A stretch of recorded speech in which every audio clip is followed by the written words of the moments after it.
Welcome to KRA's The Hub, the official podcast of KRA Corporation. And now get ready to hear workforce topics and trends you need to know on the go.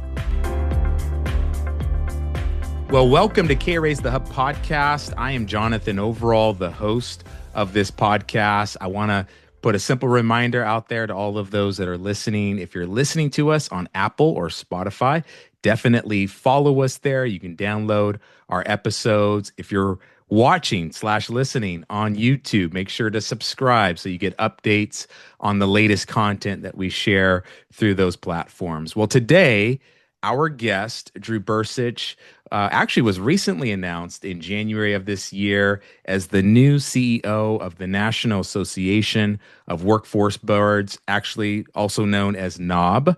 Drew is a nationally recognized workforce and talent systems leader.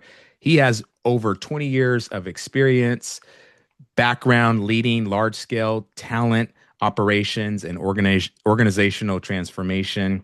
He's worked with companies such as Amazon, IBM, Comcast, and Charles Schwab. Drew, welcome to the Hub. Hey, Jonathan, thank you so much. I'm very excited to be here and talking to all your listeners and you today, and just very appreciative of the opportunity to be here.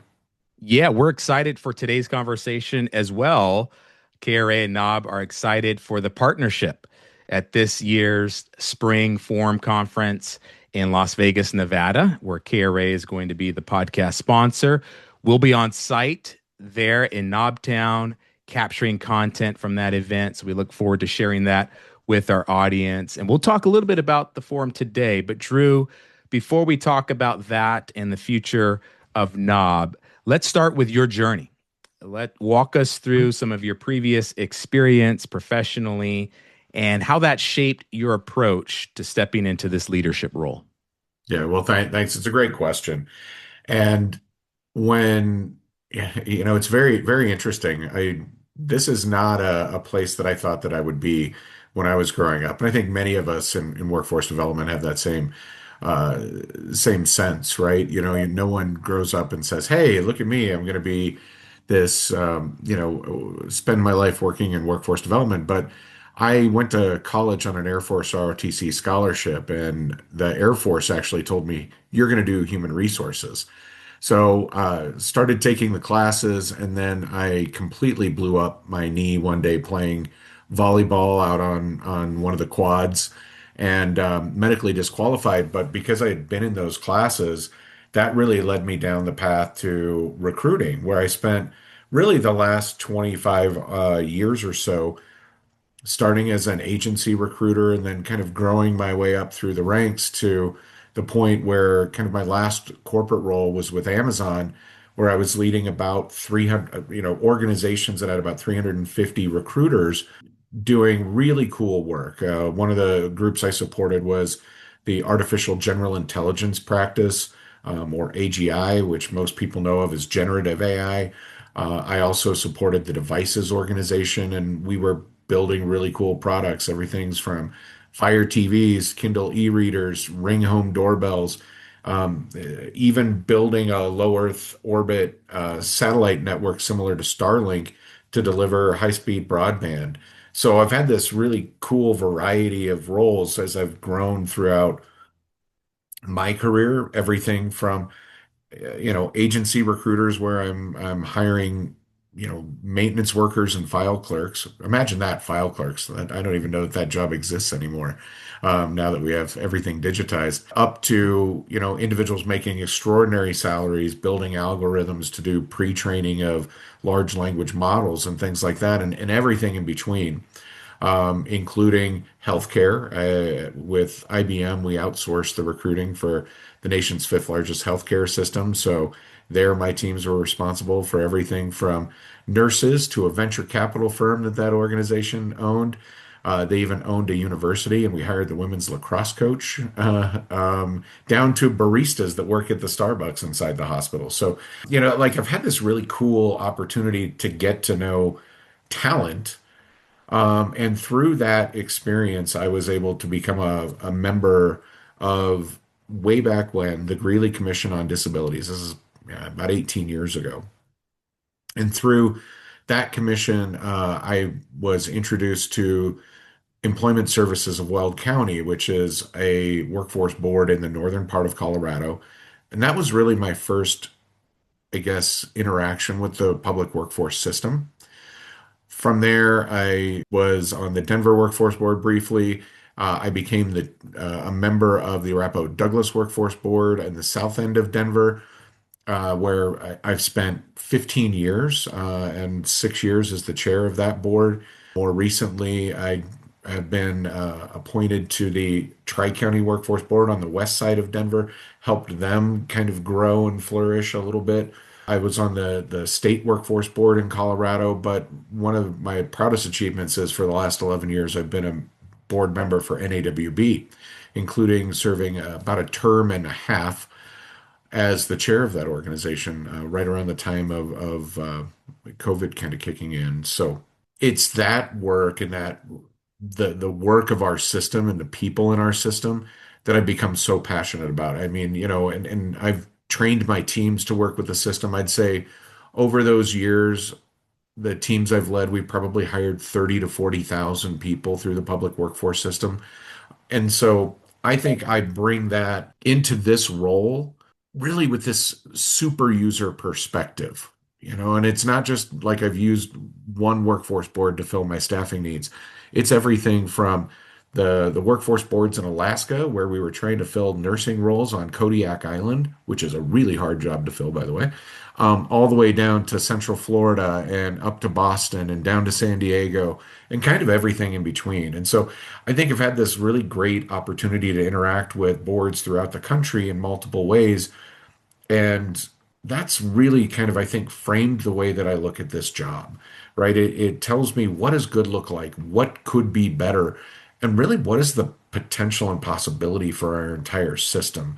So that when I go up on the Hill to advocate for our members, or when we think about technical assistance and trying to grow capacity, or when I think about the employer perspective and what the heck do employers want out of our system, I kind of have all of those viewpoints that I can kind of call upon to frame and inform the decisions that I make. That's great. Yeah, as you talked us through your journey, it really is unique. You've had the opportunity on the cutting edge of technology, as well as an employer, somebody who's using the system at a large scale to really bring a unique perspective into this role. Let's talk about that. The Sure. first 90 days or so that you'll have operating in this role over the next month. What have been some of the priorities? There is a lot happening in the economy, a lot happening in workforce development. How have you approached coming in and prioritizing what those first 90 days look like? It's really been about stabilizing the forum and trying to put on the best forum we've ever as an organization put on and stabilizing the organization. We had a fair amount of staff turnover really the last year plus. And as we look at what the organization is going to be here in the future, I think we have to have a solid foundation for the organization to build upon and to be able to start looking at what are we going to be. And I think that's a big part of, where I come in. I don't have a not-for-profit background aside from, again, the boards that I sit on. But I'm bringing, I think, more of a business sensibility and more of a sensibility of someone that's done management consulting. That was part of my job at IBM in their global business services organization to really look at what is the business of the business and how do we stabilize that? How do we put in the right processes and frameworks and rules and policies that as we look to kind of move into what I'm going to call NAWB 2.0, because I think NAWB will, in the not too distant future, look like a very different organization, that we have those structures in place for us to be able to actually grow from. And that as we scale, that we are grounded in certain principles and certain processes and policies that allow us to be able to, I think, more efficiently drive the work that we're here to do for our members and that we're here to do for the system in an efficient and clean and clear manner. So talking about the foundation, I think that's really great. It gives us an idea of what some of the early priorities have been. Thinking ahead in the future, let's say the next 3 to 5 years, and as we let's use the term a stronger, more impactful knob Right. organization, what would you say would be some of the specific areas that would be a part of a more impactful knob as an organization? Well, let me start by talking about the next 12 to 18 months once the forum is over. I think that's a good starting place. And then we'll talk a little bit about the future beyond that. So, as soon as the forum is over, we really start that transition into what knob should be. And this really comes from in my first month, I spent a lot of time listening to our members. I spoke to countless executive directors, I spoke to a number of our sponsors, I spoke to business services managers from some of our teams, I talked to board chairs. And really started to say, okay, what is it that we need to be doing that we aren't currently doing today or that we aren't doing with enough scale and scope?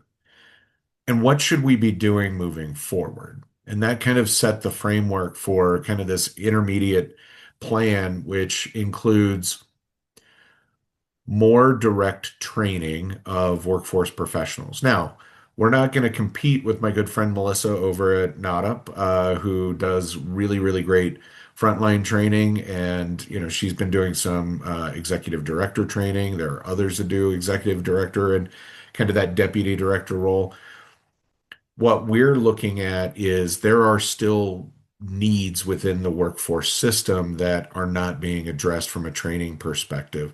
And they, interestingly enough, align very closely with the priorities that our members tell us that they have around things like data, around things like AI, etc. So we'll be looking to actually expand the training capabilities that we offer for our members to be able to do things like training CFOs, training COOs, training business services leaders, career services leaders, labor market economists, data analysts, that tier that kind of falls in that administrative layer that really is the force multiplier for the individuals that are on the front line, right? Let's get those folks that are thinking strategically, thinking even more strategically. Let's get them thinking even more effectively. Let's have them think about what does a future operation that is heavily AI embedded look like? What does the culture of that organization need to do to change in order for that business to really modernize? What does a future look like where maybe our workforce boards are doing more than the work that we do today, right? As I talk to Henry Mack and other administration officials, there's a real sense of the system needs to do more in some way, shape, or form, right? We've got to get, I like the way that Assistant Secretary Nick Moore talks about it. We've got to get more system out of the money, is the term that he uses. And I agree with that. We may have different approaches as to how that may happen. I think that our workforce board should be delivering more directly to individuals in other services. We are the convener of conveners. Why are we not delivering all those things? So I think that could be something that we have a leadership role in. The other thing I think is we grew very large over the last couple of years, trying to do more grant related work and things like that. But I think we've really missed kind of what our calling is as an organization. We are the hub of a very complex ecosystem. And I think we know all the really good players that sit in the tier of service providers and consultants, and we sit between them and our members. I think there's a place for NAWB to actually facilitate more of that for fee technical assistance for our members, where we actually come in and we run that project. We help to ensure that, if we're working with a particular partner, and I won't say any of those names today, but I think we all know who the players in our industry are. But if we're working with them and one of our boards, and we're helping to make sure that that project is delivered on time, on budget, and at a higher quality than they've ever seen before, and holding high standards, I think that's a good thing. The other thing that's going to allow us to do is to actually create a knowledge base let's say there's a board in Oregon that approaches us about doing some kind of a unique sector partnership.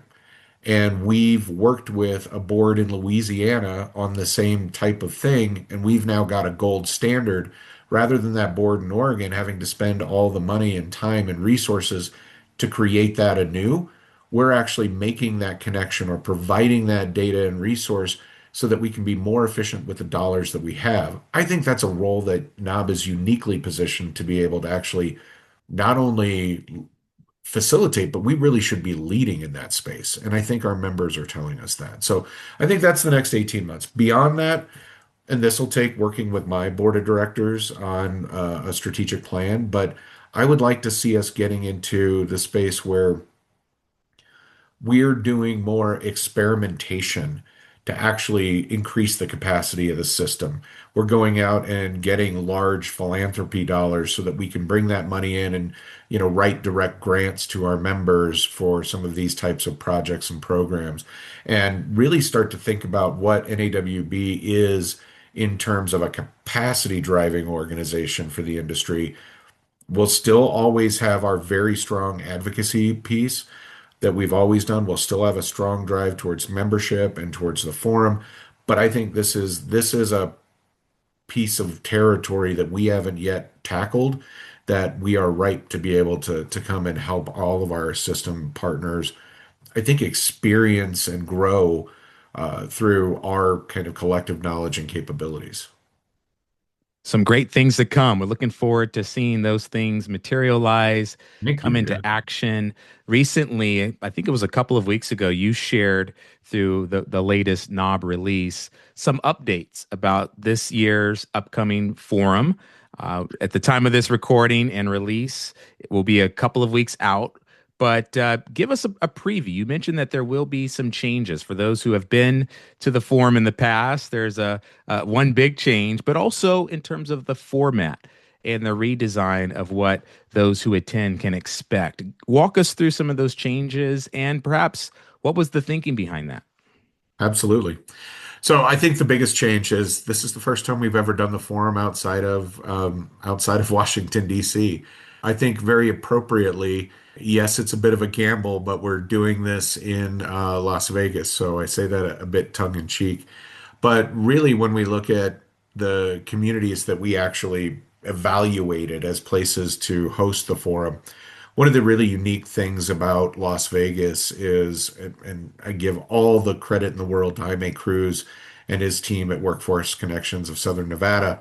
They are doing some really unique and interesting things in Nevada, and we're going to highlight that on kind of our first full day of the forum on Tuesday. We call it Nevada Day, and we're going to highlight many of the things that are happening in Nevada that I think are very unique. And I'll just give you a couple of examples. One, they have workforce centers inside their chambers of commerce. So we're not just partnering, we're literally co-located. They actually have the only workforce center in the country that at least we're aware of that's located in a private business. It's inside of a gym. What a unique way to for that business to give back. They have a fantastic 120,000 square foot training village inside of a prison to help our re-entering citizens to gain skills so that they can become more employable once they, transition back into civilian life and thus reducing recidivism and all of those kinds of things. So we're very excited about the opportunity that Las Vegas poses for us from that perspective. But we're also very excited about just the way that the structure of this particular forum will be. In the past, I think we've all felt somewhat rushed. We come into a session, we listen to maybe a panel for 45 or 50 minutes. If you're lucky, you get a little bit of time for some Q&A, and then you rush off to your next session. Then you rush to lunch or to a plenary or what have you. This time we've said we want to do this differently so that more people can take more away and actually go implement in their regions. So a lot fewer sessions, and I have mixed feelings about this, right? Because I think we're doing the right thing by getting more depth, but it does hurt that we haven't been able to accept as many sessions as in the past. And I know a lot of our members want to come and present. And so that was a mixed bag, but it was a decision we made this time to try and do something different that we think is going to be very powerful. And this time instead, you're going to go into a 75-minute session. Every single session is required to have some kind of interactivity, whether it's sit down and talk to the people at your table and exchange your struggles or the wins that you've had, things of that nature. Maybe it's doing a Mentimeter or a Kahoot poll or something like that. But you're going to actually interact inside that session. And then every single session has to have a tool that someone walks away and can go back to their local area and actually implement something. So this is a very action-oriented forum and one that I think we're very proud and excited to be a part of as we kind of reimagine the value proposition for our attendees. I love it. I love the fresh approach and taking into mind those who are in attendance and really making an impactful and engaging experience. And that's why people go, to be empowered, to be equipped, the network. And so I believe this year's forum is really going to allow for that to take place. Well, as we come to a close in today's conversation, Drew, I want to ask you this question. There's the saying that the time and the season requires a certain kind of leadership. And I want to hear from you your thoughts on when we look at the background of what's happening in our world, the economy, the evolution of AI, all of the circumstances and the things that boards are dealing with today. What are some of the elements of leadership that you see as a priority for workforce board leaders? And how can NAWB help to influence and to shape that conversation? I think that's the most relevant question we can ask right now. And, as we move into the fourth industrial revolution, and I feel like I've had this conversation 10 times already this week, where people are talking about, the elimination of jobs and how AI is impacting things. Just this morning I saw that Block is laying off 60% of their workforce, or maybe it's 40% of their workforce, 4,000 people. And it's all because of AI. And that's a very scary statistic. But the reality of the situation is this isn't the first time we've had this happen.